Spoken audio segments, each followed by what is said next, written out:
Il n'était qu'un numéro, lot 47, boitant, silencieux, oublié. Il était assis dans un coin d'une cour de vente aux enchères.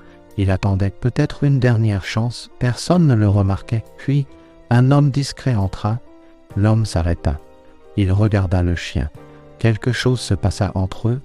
L'homme et le berger allemand, nul besoin de mots. Deux âmes brisées par la guerre, la perte, la vie. Leurs regards se croisèrent, un regard qui allait changer des destins, un sauvetage, un voyage de guérison, plein de secrets enfouis, un lien capable d'émouvoir le cœur le plus dur. L'air sentait la poussière, la rouille, la négligence. Sous un toit de métal délavé, les voix n'étaient que des murmures, les cliquetis des cages et les cris du commissaire-priseur brisaient le silence. Dans un coin sombre, le berger allemand était assis, à peine visible. Il n'aboyait pas, il ne gémissait pas, il ne demandait rien. Juste immobile, une étiquette, numéro 47, fourrure emmêlée, une cicatrice sur son oreille gauche. Il boitait de la patte arrière, essayant de le cacher. On voyait ses côtes, ses yeux ternes ne suppliaient pas, il regardait vers le bas. Résigné, personne ne viendrait. La plupart passaient sans s'arrêter. Certains riaient, d'autres secouaient la tête, cherchant des chiens plus jeunes. Pour le commissaire-priseur, un autre numéro, un autre fardeau. Puis apparut, la fin de la trentaine, les manches retroussées, les bras tachés de graisse, venus d'une casse. Il n'avait pas prévu d'être là. Quelque chose l'attira. Il se tenait à l'entrée de la grange. Observant, ses yeux trouvèrent le berger allemand. Le chien était immobile, puis, lentement, il leva la tête, une lueur dans son regard, pas de l'espoir, de la reconnaissance. La douleur, reconnaissant la douleur. Ante sentit une oppression dans sa poitrine. Il ne savait pas pourquoi. Peut-être les yeux silencieux du chien, comme les siens. Peut-être parce que le berger allemand ne demandait rien. Il attendait juste. Lot 47, cria le commissaire-priseur. Mal, blessé, pas d'antécédent. Qui donne 20, silence, la main d'Ante se leva. 20, qu'une fois, 2 fois, vendu à l'homme discret, dit le commissaire-priseur, d'un ton neutre, pas d'applaudissements. Juste une plume grattant un reçu. Ante s'avança. Ouvrit la cage avec des mains tremblantes. Le chien ne bougea pas, ne grogna pas, ne résista pas, se leva lentement, boitant. Il suivit Ante, comme s'il l'avait déjà fait, dans une autre vie. Le vent soulevait la poussière alors qu'il marchait vers le camion. Ante ouvrit la portière passager. Le chien hésita, monta, se roula en boule sur le plancher. Ante s'assit, sans démarrer le moteur. Il regarda le chien, incertain. Il n'était pas venu pour sauver qui que ce soit. Pourtant, ils étaient là. Quelque chose de plus fort les avait réunis. Le moteur démarra. Ante ne se sentit pas comme un sauveur, mais comme sauvé. Le camion s'éloigna, craquant de vieillesse, accablé par plus que la rouille. L'homme et le chien étaient silencieux. Ante conduisait d'une main, jetant des regards à son compagnon. Le berger allemand était couché sur le plancher, ne dormant pas, pas détendu, tendu, chaque bosse, chaque rafale de vent. Il ne regarda jamais Ante. La route était vide, ciel pâle. Ante trouvait habituellement la paix sur la route, le ronronnement du moteur, le paysage qui défile. Aujourd'hui, quelque chose de lourd flottait dans l'air, pas du regret, mais presque. Il n'avait pas prévu d'avoir un chien, surtout un avec des yeux si sombres. Il sentait que ce n'était pas un accident. Ils étaient destinés à se rencontrer. Ante parla plus pour lui-même. « Tu as un nom ?» Le berger allemand ne bougea pas. « Je m'en doutais, » marmonna Ante. « Body, Max, Scout, rien. » Il marqua une pause, essaya un autre nom, imprononcé depuis des années. « Ghost. » Les oreilles du chien tressaillirent. À peine, Ante se figea. Subtil, il le chuchota. « Ghost. » Le chien leva légèrement la tête, un rapide coup d'œil sur le côté, puis la baissa de nouveau. Mais quelque chose s'ouvrit en haute. Un souvenir, du sable, du feu, des tirs, le poids d'un autre chien, son chien, se pressant contre lui, saignant, tremblant, restant jusqu'à l'arrivée des médecins. Il y a des années, ce chien n'est jamais rentré à la maison. Le nom vivait en Ante, une cicatrice. Ils atteignirent sa propriété, une vieille maison qui craquait, une terre oubliée. Ante se sentait épuisé. Il se gara, ouvrit la portière passager. « Viens !» Le berger allemand hésita, se leva lentement, ne sauta pas, ne renifla pas, sortit comme obéissant à un vieil ordre. Ante le conduisit jusqu'au porche, ouvrit la moustiquaire, lui fit signe d'entrer. Le chien entra silencieusement, sans remuer la queue, sans aboyer, dans la maison étrange, comme 1000 fois auparavant. À l'intérieur, Ante essuya les pattes gercées et à vif du chien avec une serviette. Ghost ne résista pas, ne tressaillit pas, fixait le sol. Ante mit une vieille couverture près de la cheminée, de l'eau dans une gamelle, de la nourriture en conserve. Ghost la renifla, ne mangea pas, se roula en boule sur la couverture, ferma les yeux, le monde derrière lui, trop de choses à se souvenir. Cette nuit-là, Ante dormit sur le canapé. Il ne pouvait oublier le boitement, la cicatrice, le tressaillement de l'oreille au nom. Les rêves étaient des fragments brisés, des souvenirs qui explosaient, des cris, du sable, du sang. À 3 heures du matin, Ante se réveilla, haletant, transpirant. Il regarda Ghost. Le chien était assis, le regardant. Pas de mots, mais dans le silence, une compréhension passa. Tous deux connaissaient les cauchemars. Pour la première fois depuis des années, Ante n'était pas complètement seul. Les jours passèrent lentement, comme un brouillard dense. Ghost quittait rarement le porche, la tête sur les vieilles lattes du plancher, les yeux fixés sur le grand arbre, insensible aux oiseaux ou aux voitures lointaines. Une sentinelle, pris au piège entre la mémoire et l'instinct. Ante observait depuis la fenêtre de la cuisine, café à la main. Le chien guettait-il quelque chose? Attendait-il le retour de quelque chose? Il essaya des jouets, des friandises, des promenades. Ghost ne jouait pas, n'aboyait pas, ne reniflait pas comme les autres chiens. Il se déplaçait avec une discipline rodée, s'arrêtant aux portes, scrutant toujours l'horizon. Son passé s'accrochait à lui, peut-être le ferait-il toujours. Le vieux collier pendait, lâche, cuir délavé, effiloché.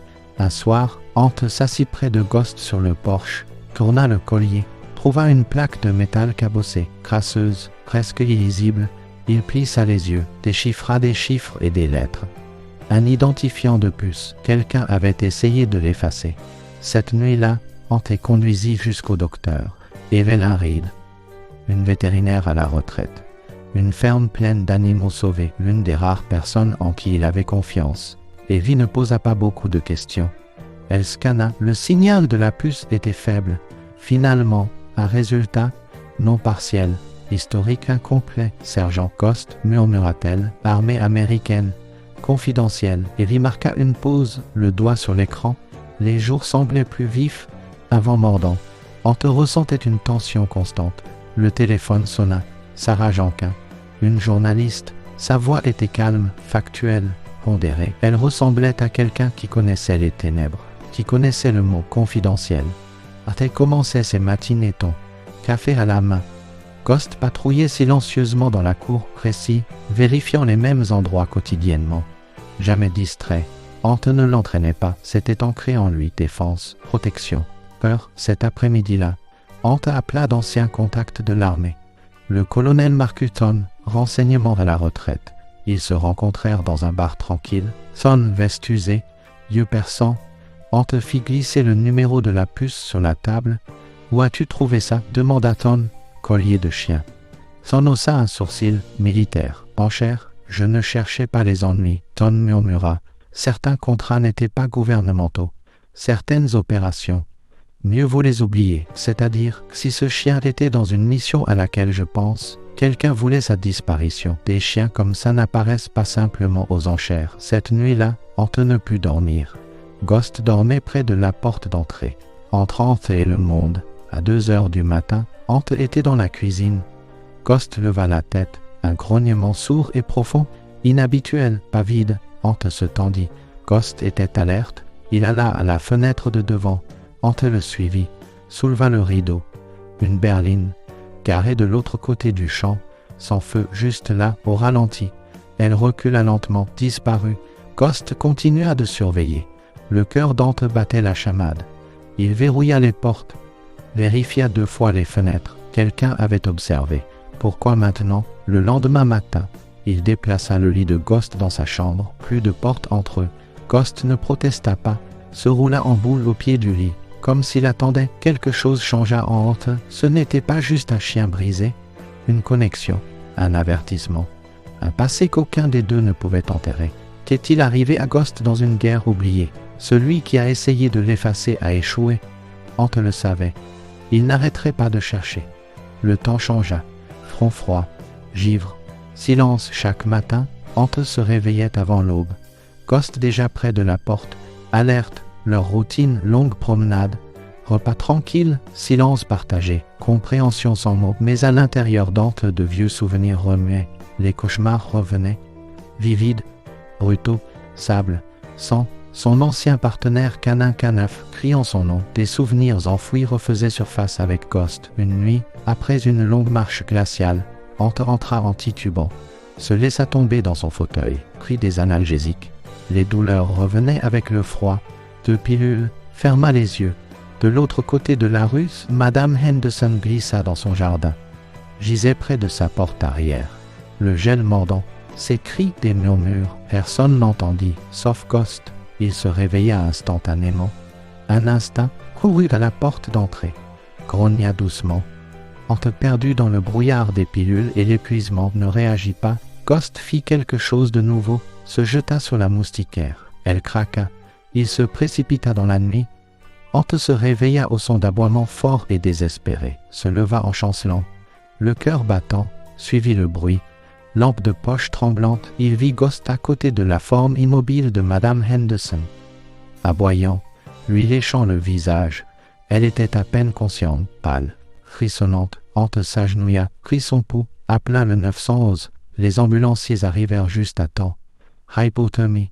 Quelques minutes de plus, elle serait partie. Le lendemain, le journal local, un chien vétéran sauve une femme, par Sarah Janquin. Elle rendit visite à Ante, pas avec des questions sur les sociétés de sécurité, mais avec une photographie vieille, un jeune homme en uniforme, agenouillé près d'un berger allemand, identique à Ghost, fond désertique, grillage, gardes armés, légende déchirée, un nom lisible, Daniel Vance. Sarah touche à l'image. Homme disparu, porté disparu il y a 3 ans, pas de corps, vu pour la dernière fois avec un chien, exactement comme le vôtre. Ante resta silencieux. Si c'était vrai, si Daniel n'était pas mort, si Ghost était le sien, il s'agissait d'un homme disparu, d'une opération enterrée. De secret, il regarda Ghost, immobile, les yeux sur la porte, attendant, plus à découvrir. Givre matinal, un avertissement. Ante se leva-t-on. Ghost déjà à la porte, tendu, oreilles dressées, alerte. Ante ouvrit la porte, s'attendait au vent. Au-delà du porche, sous le paillasson, une enveloppe, sans timbre. Son nom fraîchement déposé. Ante la ramassa, main froide, marcha jusqu'à la table. L'ouvrit, une seule photo, un mot, la même image que Sarah avait. Daniel en tenue tactique, avec Ghost plus net, angle plus élevé. Surveillance. Au dos, encre noire, certains chiens ne sont pas censés rentrer à la maison. Ante se pencha en arrière, cœur battant, peau hérissée, peur, colère, quelqu'un observait. Le connaissait Ghost, pas juste un avertissement. Un message. Ce jour-là, Ante conduisit en ville, agit normalement, sentit des yeux sur lui, rentra chez lui, porte d'entrée entr'ouverte. Il s'arrêta, à l'intérieur, tiroirs ouverts, dossiers éparpillés. Rien de valeur ne manquait, sauf une chose, le vieux collier de Ghost, celui avec la puce endommagée. Le seul lien réel avec son passé, avec Daniel. Quelqu'un voulait effacer cette connexion. Ante appela Sarah. Elle répondit rapidement. Il expliqua tout. Nouvelle photo. Oh, effraction. Sarah resta silencieuse. « Je pense que tu es plus impliqué que tu ne l'imagines, » murmura-t-elle, promis d'enquêter. Ante sentit le poids, savait que ses contractuels ne s'arrêteraient pas. Sa maison devint un refuge. Aubre, silence, les jours se confondaient, feu bas, porte verrouillée, sortant seulement pour l'eau, des provisions cachées. La peur mijotait, mais la confiance grandissait. Homme et chien, réel, Ghost ne le quittait jamais, le suivait de pièce en pièce, pas par ordre, par des liens invisibles. Les soirs, près du feu tamisé, Ante café, Ghost tête sur sa botte, respiration lente, profonde. Ante se sentait en sécurité, pour la première fois depuis longtemps. La 5e nuit, la radio grésilla, la voix de Sarah, urgente. « Ante, j'ai trouvé quelque chose, incroyable. » Elle envoya un document par email, vieux dossier militaire, raccommodé, rédigé, fuité, un nom Daniel Vance, mots-clés, Project Echo, opération secrète, officiellement niée, financée par des fonds privés. Zone grise, 6 juin, une nouvelle photo, Daniel, blessé, bras en écharpe, Ghost le guidant. Zone d'évacuation poussiéreuse. Date dans le coin. 1 an après que Daniel fut déclaré mort, qu'il n'est pas mort, murmura Sarah. A survécu. Rumeur d'un opérateur véreux, en savait trop, a disparu. Je pense que Daniel Vance est entré dans la clandestinité. Horte fixa le document, silencieux. Vous, je ne sais pas, dit Sarah. Mais j'ai trouvé des dossiers vétérinaires, 3 états, des pseudonymes, même chien, même boitement, même cicatrice, le dernier près d'une ville côtière. 4 heures au sud, Horte fit ses bagages. Ghost sauta sur la banquette arrière. Savait qu'il était temps, conduisit toute la nuit. La route s'étirait. Incertitude, Horte croyait que Daniel était vivant, si Ghost l'avait guidé jusqu'ici, atteignit la ville après l'aube. Endormi, Doc, usé par le temps, pêcheur, Horte commença par la clinique vétérinaire, puis les refuges, montra la photo de Daniel. La plupart haussèrent les épaules. Un homme le reconnut. Montra les docks, cela se passa là. Horte marcha le long du port. Ghost s'arrêta, oreilles dressées, truffe frémissante. Soudain, il s'élança, à travers caisse, filet, s'arrêta devant un homme. Recroquevillé dans un sweat à capuche usée, l'homme se tourna lentement, visage partiellement éclairé. Le cœur d'Horte s'arrêta. L'homme tomba à genoux, Ghost aboya, pas d'agressivité. Lui donna des coups de museau dans la poitrine. L'homme soupira, tremblant, enfouit ses mains dans la fourrure de Ghost, leva les yeux, Horte le reconnut. Douleur, reconnaissance, incrédulité. Daniel, murmura Horte. L'homme hocha la tête. Je te croyais mort, dit Horte. Je l'étais, censé l'être. Le silence se brisa. Pas avec des cris, plus profonds, compréhension. 2 âmes brisées, plus seules. Pendant un long moment, personne ne parla. Horte regardait. Ghost contre la poitrine de Daniel, respirant, comme si le temps défaisait des années de solitude. Ghost retrouva son maître, son but. Daniel, décharné, balafré, les yeux creux, sembla enfin autorisé à respirer. Daniel, la voix brisée, je n'aurais jamais pensé vous revoir tous les deux. Horte hocha la tête, attendit. Ils s'assirent au bord de l'eau, parlèrent par fragments, rassemblant les passés. Daniel raconta son histoire. Mission qui a mal tourné, embuscade, trahison, unité bloquée. Ghost l'avait traîné à travers le sable, le feu, en lieu sûr, ne l'avait jamais quitté, même à l'évacuation. Daniel héliporté, étiqueté, présumé mort, personne n'avait réclamé Ghost. Daniel ne pouvait pas revenir, il l'aurait réduit au silence, en savait trop, avait trop vu, ne voulait pas en faire partie, disparu, changea de nom, veillote dans l'ombre, regarda les nouvelles, de loin, quand l'article de Sarah, l'histoire de Ghost, fit les gros titres, il sut. Il était temps d'émerger. Ils retournèrent à la cabane d'Horte. Daniel sur le siège passager. Ghost entre eux, calme, pas tendu. Silence des blessures partagées. Des semaines plus tard, Sarah et son rédacteur en chef reconstituèrent toute l'histoire. L'exposé fit la une des médias. Le chien oublié. Un canef de guerre effacé de l'histoire. La nouvelle se répandit. Chaîne de télévision. Des vétérinaires prirent contact. Les dons affluèrent. Pour les chiens de service à la retraite. La vérité fit surface. Horte et Daniel témoignèrent. Comité du Congrès, enquêtant sur les forces militaires privées, marchèrent dans le couloir froid. Ghost à leurs pieds, plus âgé, museau grisonnant. Même présence ferme et sereine. Mission accomplie. Quand on lui demanda pourquoi il avait pris Ghost, Horte dit « Je l'ai regardé. J'ai su qu'il avait été là aussi. » Daniel ajouta doucement « Il m'a sauvé la vie une fois. » Puis encore, en trouvant Horte, le comité resta silencieux. Reconnaissance, des mois plus tard, ville côtière. Daniel ouvrit un centre de thérapie, vétérans et animaux d'assistance. Horte aida à le concevoir, sauvetage de chiens, réhabilitation de soldats. EcoWatch, pas pour le projet raté, une promesse, les histoires ne résonneraient pas dans le vide. Ghost, gardien des lieux, accueille les nouveaux vétérans. Un léger coup de museau, guidant les mains vers la confiance, se couche près de ceux qui font des cauchemars. Nul besoin de mots, sa présence suffit. Guérir en se souvenant, avec celui qui comprend. Sur le mur du centre, une photo encadrée. Daniel, Horte, Ghost, côte à côte.